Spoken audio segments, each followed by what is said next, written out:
Hola, ¿qué tal? Pues estamos muy honrados en Tiempo de Derechos, en la revista y en el aula virtual de poder entrevistar a un hombre cuya vida ha sido verdaderamente ejemplar en el sentido de la lucha por la justicia, de la lucha por que se haga justicia a quien, como su hija, la muy querida, recordada y llorada María de los Ángeles Tamés, regidora del Ayuntamiento de Atizapán, murió en el cumplimiento de su deber, asesinada por quienes hoy parece ser reivindican derechos que evidentemente no se pueden tener en un Estado constitucional y democrático de derecho. Me refiero a don Pedro Tamés, que ha estudiado el caso mejor que nadie en el país y que a raíz de la recientísima resolución de la Corte Interamericana de Derechos Humanos, en el caso García Rodríguez y Reyes Alpizar, tiene mucho que decirnos. Primero que nada, quiero agradecerle muchísimo, don Pedro, que esté con nosotros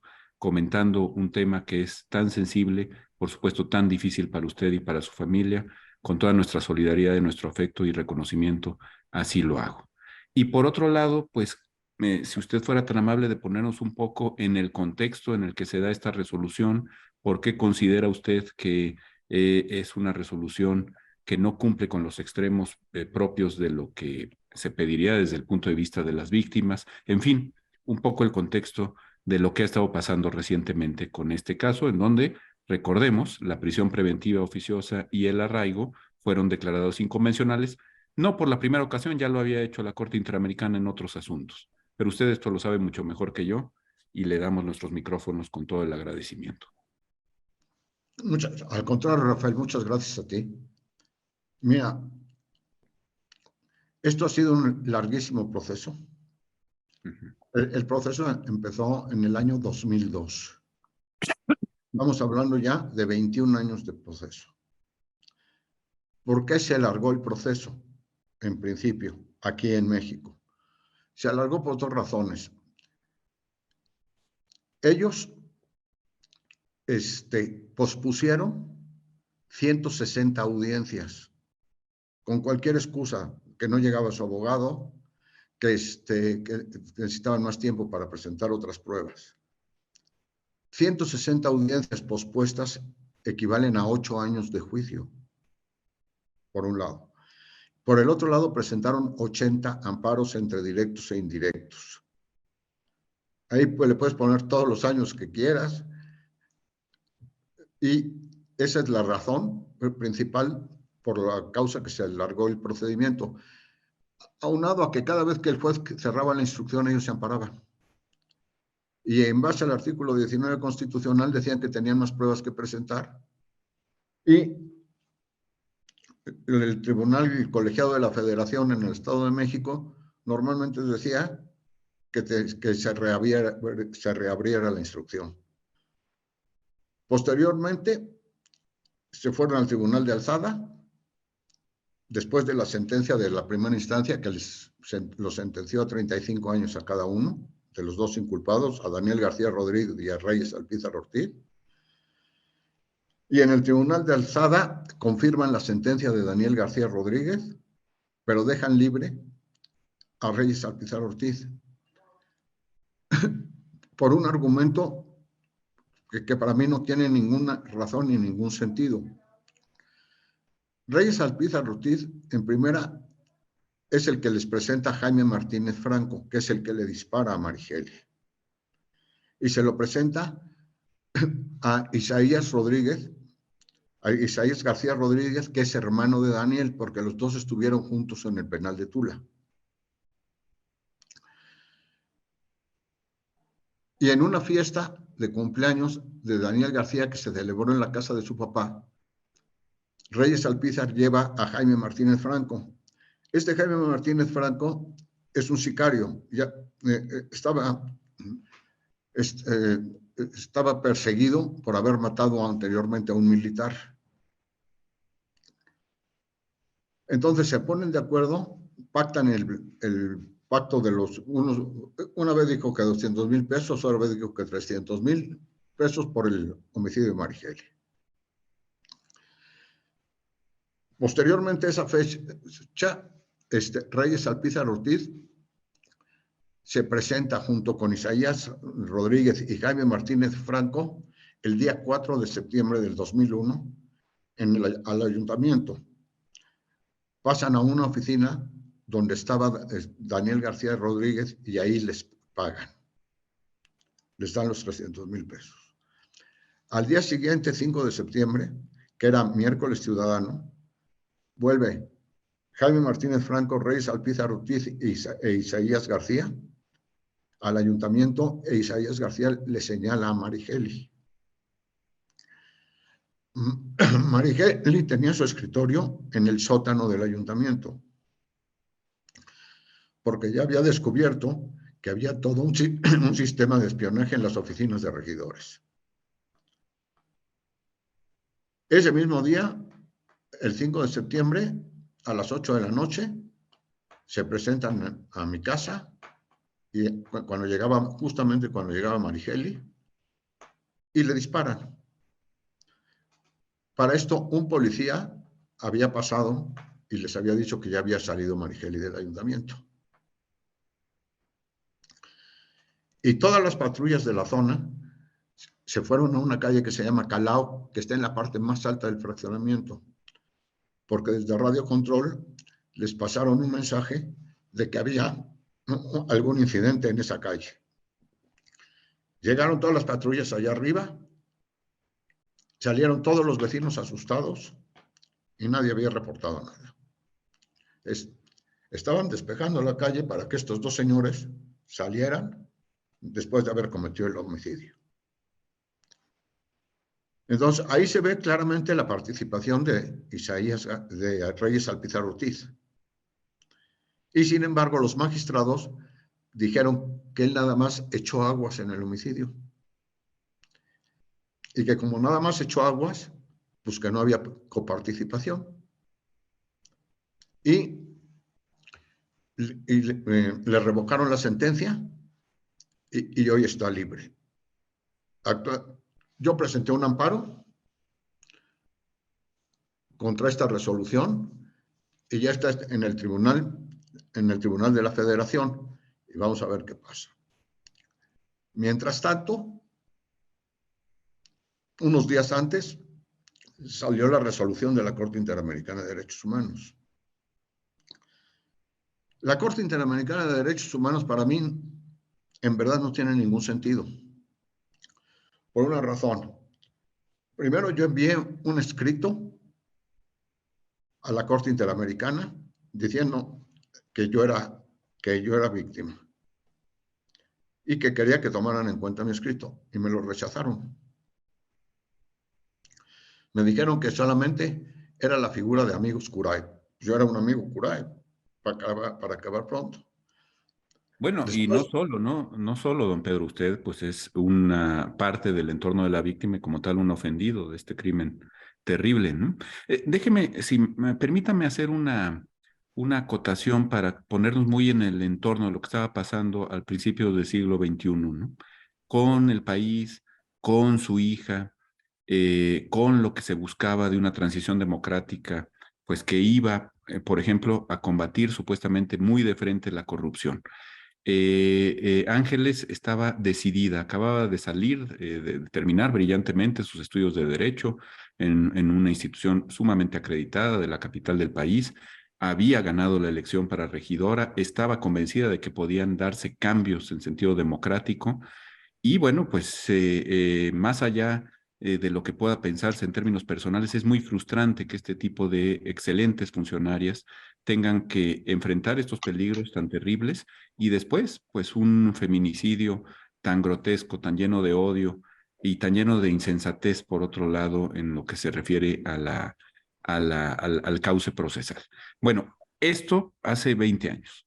Después viene una prisión preventiva que, como usted nos ha explicado, el proceso se dilató muchísimo, pero no como ha alegado la Comisión Interamericana de Derechos Humanos al llevar el asunto a la Corte de San José, por disposición de las autoridades mexicanas, ni siquiera por la disposición normativa del ordenamiento mexicano, sino porque así lo decidieron los propios victimarios, con sus abogados que estaban dilatando los procesos, que una y otra vez pedían que se alargaran los términos, en fin, difirieron las audiencias, etcétera. Nunca se podía cerrar la instrucción hasta que, bueno, pues ya vino lo que vino en términos de reforma procesal penal, pero también en términos de poner en tela de juicio la prisión preventiva oficiosa precisamente y permitirle a los jueces del Estado de México que cerraran la instrucción. Hasta ahí estábamos claros. Pero luego viene esta desconcertante resolución que usted menciona y entonces parece exculparse a uno de los dos, a Reyes Alpizar. Por cierto, García Rodríguez afirma que sí trató de que usted acompañara la denuncia ante la Comisión Interamericana en Washington, pues lo cual hasta donde sabemos es completamente falso, ¿no? Es este tipo de argumentos en donde pareciera que ellos mismos estaban del lado de la víctima cuando pasó todo lo contrario. En fin, perdón que lo interrumpí, pero más o menos ese es el contexto hasta que vino la resolución a la que usted se refiere. Y nos dice, bueno, la Corte Interamericana no tiene razón de ser. ¿Por qué no tiene razón de ser, don Pedro? Mira, de entrada, México está en violación de la Convención, porque en México la prisión preventiva y el arraigo están permitidos por la Constitución. Entonces, ¿cómo es que nosotros pertenecemos a una corte o nos afiliamos a una corte cuando sabemos que no cumplimos con las reglas del juego de esa corte? Es una incongruencia total. Y solamente existirían dos caminos para que México pudiera estar y los mexicanos pudieran recurrir a la corte, que quitaran la prisión preventiva oficiosa y que quitaran el arraigo de la Constitución. ¿Por qué? Porque ahí, hoy en día, cualquier persona que haya sido arraigada o haya tenido una prisión preventiva oficiosa, recurre a la corte y lo van a dejar en libertad.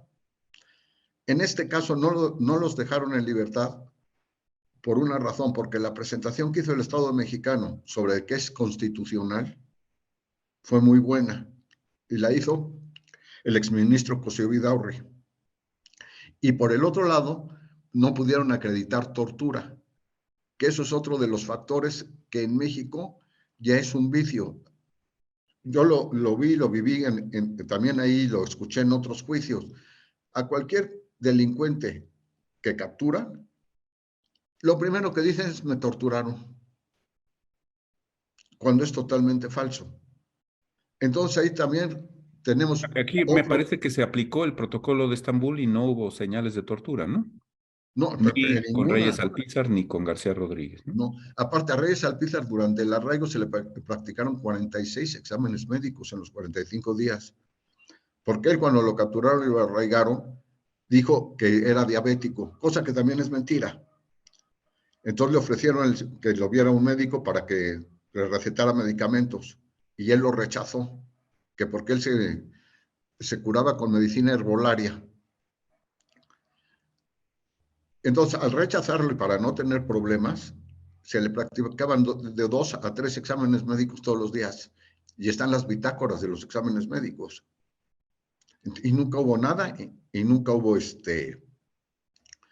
tortura. Daniel García se atrevió a decir ante la Corte Interamericana que estaba encadenado a la cama, de pies y manos. Y después se contradice y dice que él se la pasaba en el cuarto dando vueltas. Pues estaba encadenado, ¿cómo iba a dar vueltas? Entonces, el problema en los juicios de México son las mentiras que se dicen. Y yo estoy de acuerdo en que todo mundo tiene derecho a la defensa. Me queda totalmente claro. Pero lo que no tienen derecho es a pretender engañar a jueces. Los familiares, los inculpados y sus abogados. Entonces, continuamos volvemos a la Corte Interamericana. Me rechazaron mi primer escrito. Posteriormente presenté otro escrito, ¿sí? Fundado y motivado. Y el día de la audiencia, el abogado de Relaciones Exteriores les mencionó a los jueces que cómo era posible que en una Corte de Derechos Humanos no hubieran admitido mi escrito. Y los jueces brincaron como que ni lo sabían. A los 2 días después de la audiencia, recibí la notificación de la Corte Interamericana que ya les habían pasado mi escrito a todos los jueces. Pero tú ves, Pero entonces ya no servía de nada a los 2 días después de la audiencia. pues yo pienso que sí debía de haber servido. Si, Ujú. si se los pasaron a los jueces, debe de haber sido por algo. ¿Y en calidad de qué? ¿De amicus curiae o sí con representación de la víctima? No, de amigos Curie, Mm. que era la única forma en que me la recibían.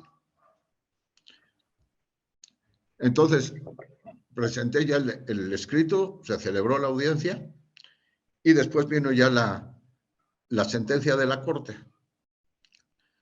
La sentencia de la Corte lo que dice en pocas palabras es que sanciona al Estado mexicano, y en el caso de ellos, que tienen que terminar el proceso en México. O sea, no los liberó de ninguna manera. Y ahora estamos esperando la resolución del amparo y la resolución también del amparo que presentó Daniel García para que le revoquen los 35 años de sentencia. A ver, pero esto es muy importante lo que señala usted, don Pedro, porque da la impresión, o los comentarios, digamos, facilones han sido que con esta sentencia de la Corte Interamericana y con Zompantle Tecpile ya no puede permanecer en nuestro orden constitucional la prisión preventiva de carácter oficioso. Pero lo que usted nos dice es que los efectos son distintos. Desde luego no implican la exculpación ni de Reyes Alpizar ni de García Rodríguez, como ellos y sus abogados lo han afirmado, ¿no? No, no están exculpados. Ellos tienen que terminar el proceso en México. Ujú. ¿Qué es lo que falta del proceso? Que se resuelvan estos amparos que se presentaron y seguramente después se van a conformar, porque es la mecánica que han tenido en todo el juicio. Se ha hablado también mucho de que la Suprema Corte de Justicia de la Nación, don Pedro, va a abrir un expediente varios para recibir las sentencias de la Corte Interamericana. Es decir, para que decirnos cómo debe interpretarse, si se va a dar una interpretación conforme al orden constitucional mexicano, qué va a pasar con la prisión preventiva, si toda se va a convertir en prisión preventiva justificada como medida cautelar, en fin, varias cosas. Pero desde luego, en el estado en el que la cuestión se encuentra, los señores no podrán ser exculpados por la Suprema Corte. ¿Estoy en lo No, correcto? es, es, es lo correcto, porque aparte, aquí pasa otra cosa, Rafael. Para la Suprema Corte en México, ¿sí? El arraigo y la previsión preventiva son constitucionales. Y la Corte resuelve sobre casos de inconstitucionalidad. Aquí no hay ningún caso de inconstitucionalidad. Bueno, se podría interpretar que, dado que son figuras inconvencionales, la Constitución General de la República resulta contraria al orden convencional de las Américas, pero eso es algo que no se ha hecho en ningún otro asunto. Y dudo mucho que la Corte mexicana se vaya a plegar a eso en este caso concreto, ¿no? Yo pienso que en primer lugar no se va a plegar porque no puede plegarse porque es constitucional. Ujú. Y por otro lado, que eso es algo que yo, que no soy abogado, pero no entiendo, es la Constitución está por encima de cualquier acuerdo o convenio internacional. ¿Por qué en este caso está por debajo? Sí, ahí la Suprema Corte ha tenido una serie de precedentes muy variopintos. En efecto, se había comenzado a partir de esta idea, pero hoy por hoy hay una suerte de tendencia hacia el control de la convencionalidad que pone a los tratados internacionales en materia de derechos humanos casi al mismo nivel que la Constitución. Pero en todo caso, se ha manejado con muchas falacias. La Corte Interamericana en ningún momento está ordenando que la Corte mexicana diga esto y lo otro, y menos en relación con el caso concreto de la regidora Tamés, ¿no? No, para nada.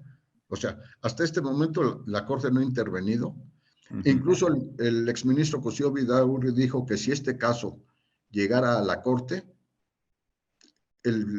quien fuera presidente de la Corte tiene la facultad de desecharlo de entrada. ¿Por alguna razón? ¿Porque ya está Porque no hay resuelto? una violación constitucional.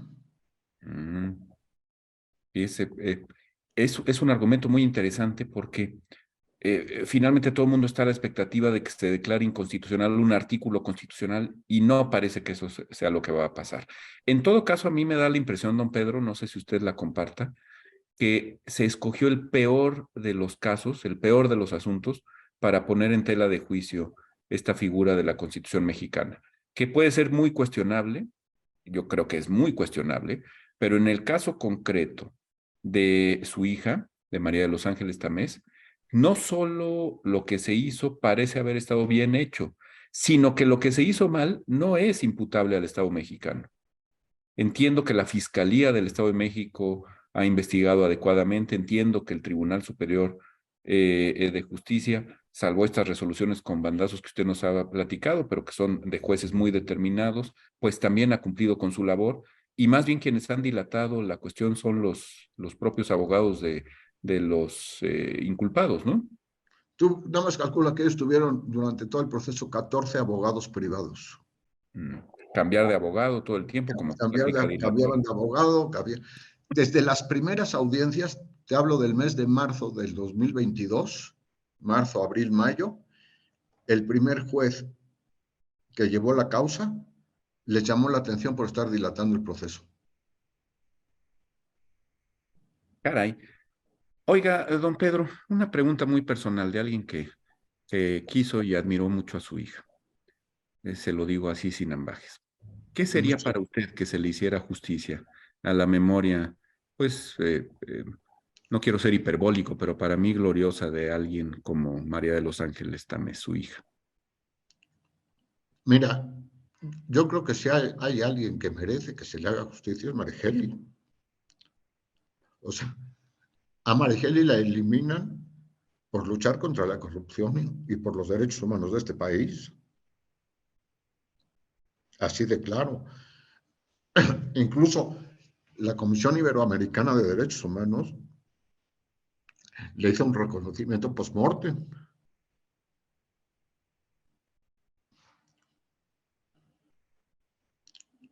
Y que estos señores, por ambiciones políticas, porque eso era el fondo del asunto, porque querían hacer que el presidente municipal, Antonio Domínguez Zambrano, fuera candidato y que según ellos iba a ganar la elección de gobernador del Estado de México, nada más fuera de la realidad. Pero ellos estaban en eso y toda la corrupción en el ayuntamiento proviene de ahí, porque ¿qué es lo que necesitaban para ganar la elección? Dinero. ¿De dónde lo podían sacar? Del ayuntamiento. Y Marigeli fue la piedra en el camino para que esto no sucediera. Es una muy, muy dolorosa metáfora también de lo que ocurrió con nuestra transición democrática. Yo creo que con funcionarias, con más funcionarias como María de los Ángeles, el rumbo que hubieran tomado las cosas en materia de respeto de derechos humanos, en materia de cauces democráticos, en nuestro país, incluso de procesos penales mucho más sensatos, mucho más justos, habría sido otro, ¿no? Y desgraciadamente, pues lo que tenemos hoy por hoy es que pareciera que hay una conspiración a favor de estos señores en los medios, en las propias universidades, en los foros que se preocupan por estas cuestiones, barras de abogados, colegios, etcétera, pues una conspiración en contra de reconocer la justicia que se le debe a su hija y a favor de verlos como víctimas de un sistema pues que por lo que usted nos cuenta, ellos mismos prohijaron desde el punto de vista procesal, ¿no? Más Mira, allá de la ellos, culpabilidad, que bueno, pues es terrible, ¿no? Pero digamos, en el aspecto meramente procesal penal, no pueden alegar a su favor su propia malicia, ¿no? Es un no. principio elemental, ¿no? Eh, estos hombres, el origen de Daniel García es que es un defraudador y un extorsionador incrustado en el servicio público. Y un tipo así, hoy en día, por lo que está luchando realmente, y está mintiendo y está haciendo tontería y media, porque yo estoy convencido que se ha convertido en un mitómano. O sea, lleva 22 años diciendo mentiras, ya se las cree él mismo. Y esto es algo que es totalmente falso y ridículo. ¿Qué fue lo que hizo en el momento en que estuvo en libertad condicional? Se hizo parecer casi como un héroe por ser la primera persona en México y en Latinoamérica que hacía una campaña para la presidencia municipal con brazalete.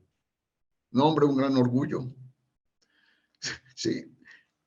Ahora, ahí es una falta total de vergüenza y de ética política de él y del partido que lo postuló, que fue ¿Cuál fue el partido, perdón? Redes Sociales Progresistas, porque primero lo buscó por Morena, y en Morena no quisieron porque ellos tenían otro candidato, iban a reelegir a la alcaldesa.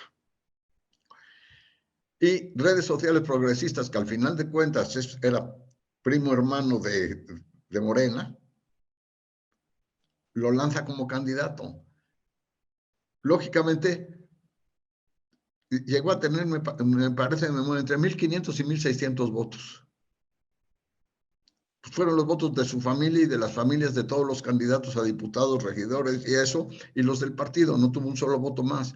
Y toda su campaña política la basaba en que era un preso político, cuando en realidad nunca ha sido ni político. Y te digo que no ha sido político porque lo que ha ocupado son puestos de muy bajo nivel en donde tienen la posibilidad de extorsionar y de defraudar, él y su familia. Y por lo visto le ha prestado servicios muy útiles a candidatos y políticos mejor colocados, ¿no? Sí, por ejemplo, Carlos Madrazo, un exalcalde y actual diputado federal, imagínate, dijo que Daniel García le vendía información muy valiosa. Y después, cuando él lo puso en su trienio como secretario particular, y después le dijeron, porque lo agarraron extorsionando a un empresario y el cabildo en aquel entonces también le dijo que lo tenía que correr y no lo corrió, porque dijo que él tenía que trabajar con delincuentes para conocer a la delincuencia. Nada más échate ese argumento y está declarado en medios. Ay, ay, ay. Oiga, don Pedro, ¿cuál sería su pronóstico para toda esta historia? ¿Usted ve en el corto plazo condenas para estos señores o la propia tendencia a eliminar la figura cautelar puede tener alguna influencia para que los absuelvan? Digamos de manera muy fría, perdóneme que se lo pregunte así, pero ¿cómo ve usted a las instituciones del Estado mexicano justo en este momento? Y da cuenta de la sentencia de la Corte Interamericana, obviamente, ¿no? Yo francamente creo que después de todo este largo proceso y como está armado el proceso, deben de ser sentenciados. Yo creo que el Tribunal de la Federación y después el colegiado de la Federación van a confirmar las sentencias de primera instancia. Eso es lo que espero. Y yo no creo que esto, y en este caso particular, vaya a influir lo de la prisión preventiva oficiosa y lo del arraigo. Por una razón, estamos hablando de un caso de hace 20 años que se manejó y se llevó todo el proceso con las leyes vigentes hace 22 años. Entonces, el pretender imponer ahorita normas o leyes o convenciones que en aquel entonces ni existían, pues nada más no. O sea, no me cabe en la cabeza que eso pudiera suceder. Claro, es muy probable que haya un tipo de consideración así, que también se vea lo que procesalmente se hizo mal desde el punto de vista de la defensa y que, a diferencia de lo que la Corte Interamericana pudo apreciar, pues sí haya argumentos en favor de hacerle justicia a las víctimas. Don Pedro, nosotros sabemos que el tema es muy difícil para usted. Sabemos también que le ha dedicado los últimos 20 años de su vida. Usted dice que no es abogado, pero me parece que sea más que recibido en derecho con todo lo que ha tenido que estudiar y con la admirable disposición que ha tenido hacia la causa justísima donde las haya de su hija. Y pues no tenemos más que reconocerle ese enorme valor, darle todo nuestro agradecimiento por su ejemplo y desearle la mejor de las suertes en lo que esté por venir. Con un recuerdo muy emocionado y absoluto a la labor de la querida María de los Ángeles Tamés. No, al contrario, Rafael, yo estoy muy agradecido porque en realidad también son muy pocos los medios, ¿sí?, que han pretendido hacerle justicia a Marigeli. Por una razón, para los medios es mucho más mediático decir, están dos inocentes en la cárcel, y, y el otro argumento, 20 años sin sentencia, pero sin preguntar siquiera por qué no han tenido sentencia. Para ellos eso es lo mediático. O sea, la parte de las víctimas, desgraciadamente, no les interesa. Porque las víctimas hemos tenido que vivir ese mismo proceso durante 20 años. Así que, de veras, muchas gracias. Pues sí, ha sido terrible, don Pedro, pero le deseamos que se empiece a ver ya una luz al final de todo este proceso tan desagradable. Le mandamos un muy fuerte abrazo, insisto, con todo nuestro reconocimiento, muy querido don Pedro. Muchas gracias, Desde su Rafael. casa. Muchas gracias. Gracias a usted. Gracias.